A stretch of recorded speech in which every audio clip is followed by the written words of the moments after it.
શું કરે છે આજે સવારમાં ફોન? હા પપ્પા, આજે સવારથી તમારી ખૂબ યાદ આવતી હતી. તમારી તબિયત તો સારી છે ને? હા બેટા, સારી છે.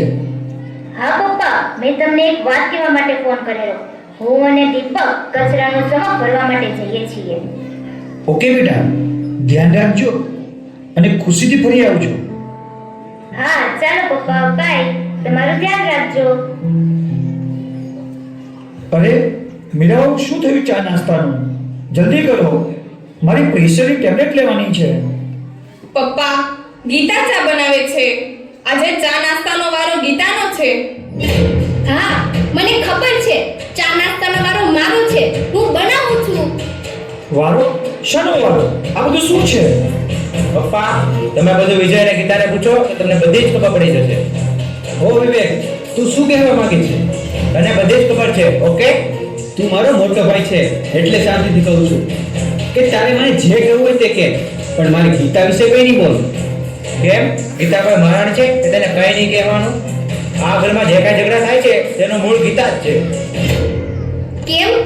મેં શું ઝઘડા કર્યા? અને હા, હું મહારાણી હોય કે ના હોય, પણ હું મારા પપ્પાને ઘેર રાજકુમારીની જેમ જ રહી છું. અને તમને કોઈને પણ હક નથી કે તમે મને કંઈ પણ સંભળાવી શકો. હા, સાચું બોલી તું. બરાબર કહે છે. એ બાયલા, તું તો ચૂપ જ રહેજે, ઓકે? અને તમને કેમ કંઈ કહી ના શકું? તમે પૈસાવાળા હોય તે તમારા પપ્પાના ઘેર, અહીંયા નહીં. બસ હવે, બહુ થયું. આ રોજ નાની નાની વાત પર ઝઘડા કરો છો તો આ ઘરનું શું થશે? તેની કઈ ખબર છે? આ નાના દીકરા પર શું અસર થશે? એનું કઈ ભાન છે? મારે નથી કહું ચા નાસ્તો. આ શું થઈ રહ્યું છે? કઈ સમજ નથી પડતી. આમ ભાઈ ઝઘડો કરતા રહેશે તો ઘરનું શું થશે? વિજય અને ગીતાના લગ્ન થયાનું હજુ એક જ વસ્તુ થયું છે. આ આજુબાજુવાળા કે આ સમાજના લોકો શું વિચારશે? સવિતા, તારા ઘર પછી હું આ ઘરને નથી સાચવી શક્યો. આપણા દીકરાઓને એક નથી કરી શક્યો. બસ હવે આ રોજના ઝઘડાથી હું કંટાળી ગયો છું. મારે કાયમ માટેનો કોઈ ઉપાય કરવો જ પડશે. અશોકભાઈ તેમના બંને દીકરાઓ વચ્ચેનો સંઘર્ષ જોઈને ખૂબ જ નર્વસ થઈ ગયા છે અને તેણે એવું નક્કી જ કરી લીધું છે કે મારે જ કોઈ નવો ઉપાય શોધવો પડશે. તો હવે અશોકભાઈ શું કરશે? ચાલો આપણે સાથે જોઈએ.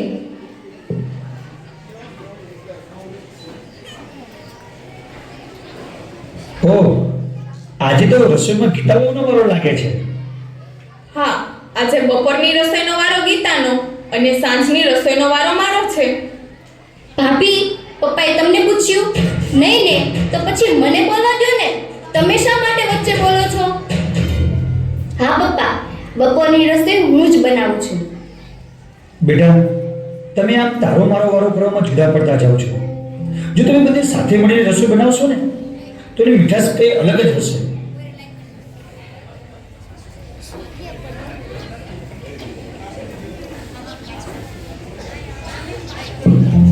આ ચા બનાવવાનો વારો, આ રસોઈ બનાવવાનો વારો.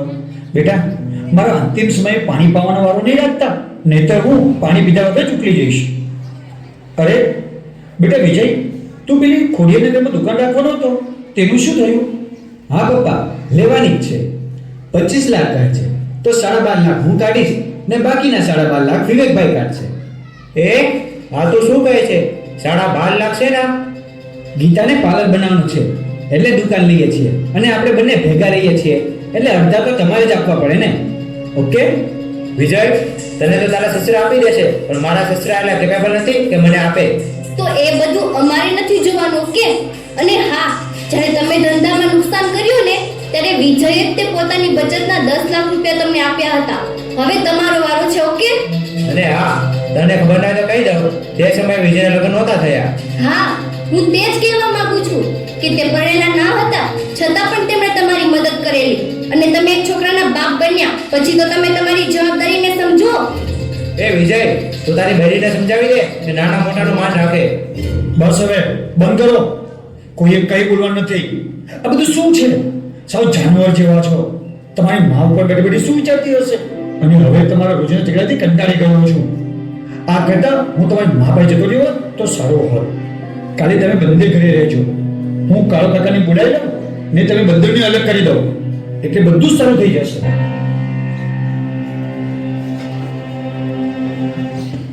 અશોકભાઈ કંટાળીને નિર્ણય લઈ જ લીધો લાગે છે કે બંને ભાઈને અલગ મૂકવાનું નક્કી કરી લીધું છે અને ગામના વડીલ મિત્ર કાળુભાઈને પણ બોલાવી લીધા છે. ચાલો આપણે આગળ જોઈએ અશોકભાઈના પરિવારનું શું થશે. હા કુંજ બેટા, શું કહે છે બેટા તું? દાદા મને લેસન કરાવવાના. હા બેટા, લેસન કરી લઈએ. આજે કયા વિષયમાં તને લેસન આપ્યું છે? આજ મને ગુજરાતી વિષયમાં લેસન આપ્યું છે. દાદા અલગ થવું એટલે શું? બેટા, કાલે આપણે ઘરનું ચિત્ર બનાવ્યું હતું ને, તે કાગળ લઈ આવો. લો દાદા આપણા ઘરનું ચિત્ર. બેટા, એક ઘરના બે ટુકડા થવા એટલે અલગ થવું. આ ઘરમાં કાં તો તારા પપ્પા રહેશે, કાં તો તારા કાકા.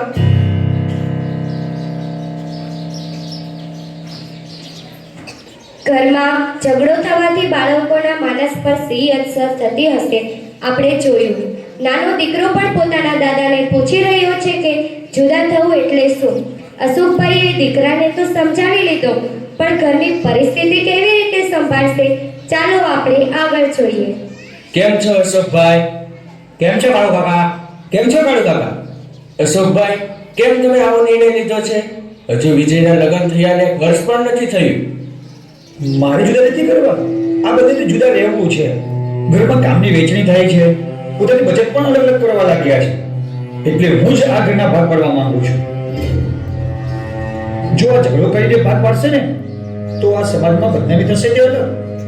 હા પપ્પા, આ વાત સાચી છે.